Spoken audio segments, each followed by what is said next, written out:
These are the new options, right? Again, the appeals process used to be a certain way prior to 2019. 2019, they changed it up, and now we have 3 different lanes for appeals. Meaning, when your claim is denied, you got 1 year to decide, how am I going to appeal this? Am I going to do a supplemental claim? Am I going to do a higher level review? Or am I going to appeal to the Board of Veterans Appeals? All right? For that supplemental claim, that's when you're adding or identifying new and relevant evidence. Right? Let's say you look at that evidence section on your claim got denied. You're saying, okay, man, I didn't send them up the medical records from this thing, lay statement from this person's Nexus statement, whatever the case, I didn't send up so I got new and material evidence that I want you to consider before you make that decision again. That will be a supplemental claim. All right? You will use VA Form 200995 in order to file that supplemental claim. Supplemental claim meaning I have new evidence that's relevant that I want you to consider.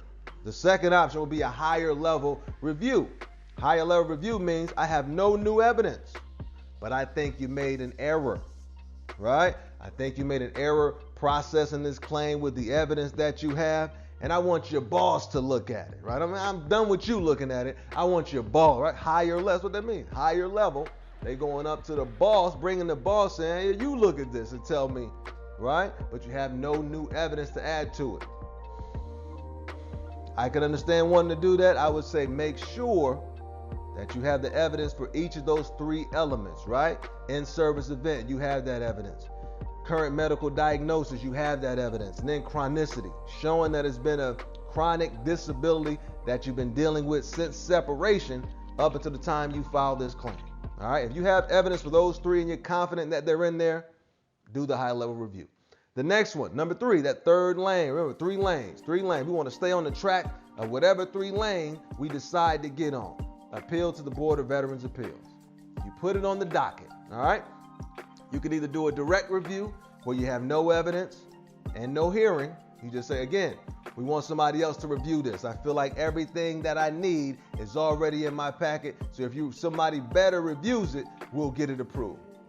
Another way is the evidence submission option. That's when you have additional evidence, right? You don't want a hearing, but you have additional evidence that you want the board to consider, right? That higher level of review, and you have additional evidence that you want to send in. And then that third way for the appeal to the Board of Veterans Appeals is a hearing. You want to have a hearing? I want to come into court, sit down, tell my story about this claim and why I should be approved for these benefits. All right? Those are the 3 options with that appeal. For the hearing, you would also use VA Form 200995. For that higher level review, that number 2, you would use VA Form 10182. All right, so on this, we have the different lanes of the reviews and the form that you would use to initiate this type of appeal.